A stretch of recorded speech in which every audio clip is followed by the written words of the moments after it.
मैंने राजनीतिक जीवन की शुरुआत जोधपुर विश्वविद्यालय से की थी। बतौर छात्र संघ अध्यक्ष मुझे काम करने का मौका मिला। छत्तीस कौम के उन युवाओं ने साधारण परिवार से आने वाले एक युवा पे भरोसा जताया और 57 साल के इतिहास में पहली बार एक निर्दलीय को चुन के प्रदेश की सबसे बड़ी पंचायत तक पहुंचाया। मैं आपको बताना चाहूंगा कि 13 सितंबर का दिन था जब युवाओं की फीस बढ़ोतरी के मामले में मैंने विधानसभा का घेराव किया था। उस दिन मैं पहली बार राजस्थान की इस सबसे बड़ी और इस पवित्र विधानसभा में मैं पहली बार आया था। आज सुबह मैं देख रहा था कि कई सारे युवा भाई, युवा साथी सड़क पे संघर्ष कर रहे थे। संघर्ष इसलिए कर रहे थे क्योंकि नई शिक्षा नीति के तहत उन सभी की फीस में बहुत ज्यादा इजाफा किया गया। हाँ, मैं बात कर रहा हूं जोधपुर विश्वविद्यालय की। अमूमन 10% से ज्यादा कहीं की भी फीस को आप बढ़ा नहीं सकते। राजभवन का आदेश होता है और कुलाधिपति के आदेश की पालना करना ये उनका कर्तव्य होता है। पर बड़े दुख की बात है कि जोधपुर विश्वविद्यालय में इन आदेशों की पालना नहीं की गई।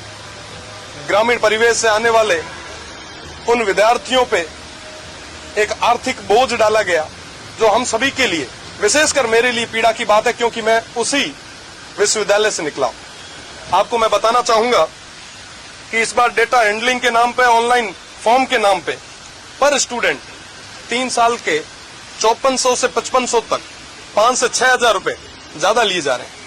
बड़े दुख की बात है क्योंकि साहब ग्रामीण परिवेश से आने वाला युवा वो पढ़ाई भी करता है, साथ ही साथ किसी कोचिंग इंस्टीट्यूट में तैयारी भी कर रहा है, कहीं ना कहीं पार्ट टाइम जॉब भी कर रहा है। आज वो कैपेबल नहीं है, इसलिए गवर्नमेंट यूनिवर्सिटी में एडमिशन लेके अपने सपनों को साकार करने का एक प्रयास कर रहा है। पर उनके साथ जब ऐसा कुठाराघात होता है तो कहीं ना कहीं दुख होता है, एक पीड़ा होती है। मैं आपको बताना चाहूंगा कि इनकी जो सेमेस्टर फीस है, पहले एनुअल एग्जाम हुआ करते थे, अब सेमेस्टर एग्जाम हो गए हैं। एनुअल एग्जाम में एक बार ही फीस ली जाती थी, अब हर 6 महीने में ये फीस लेने लग गए।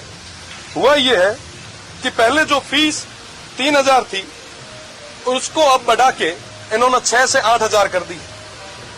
ये तमाम जो आर्थिक बोझ डाले जा रहे हैं, मैं कड़े शब्दों में निंदा करता हूं। साथ ही साथ मेरा निवेदन रहेगा विश्वविद्यालय प्रशासन से कि आप छात्रों को आर्थिक रूप से ना तोड़ें, आप उन्हें संबल दें और तमाम जो इनको समस्या आ रही है इनका निवारण करें।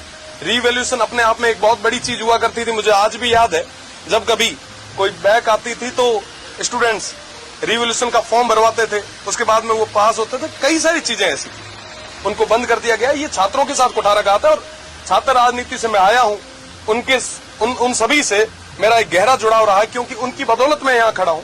तो निश्चित तौर पे उनकी बात को मजबूती से रखूंगा। आने वाले समय में अगर जरूरत रही तो प्रदेश की सबसे बड़ी पंचायत में इसी बात को रखा भी जाएगा। मेरा निवेदन अभी जोधपुर विश्वविद्यालय के प्रशासन से, कुलाधिपति से कि आप इस मामले में संज्ञान लेके छात्रों को राहत प्रदान करें। साथ ही साथ मैं निवेदन करना चाहूंगा तमाम छात्र संगठनों से कि आप सभी को उन छात्रों की आवाज को मजबूत करना चाहिए। आप छात्रों के हक और हित के लिए आपको आगे आके लड़ना चाहिए और मुझे पूरा भरोसा है आने वाले समय में छात्र संगठन आगे आएंगे, छात्र शक्ति आगे आएगी और निश्चित रूप से जोधपुर यूनिवर्सिटी और विश्वविद्यालय प्रशासन ये जो गलतियां उन्होंने की उसके अंदर सुधार भी किया करेगा। बहुत बहुत धन्यवाद।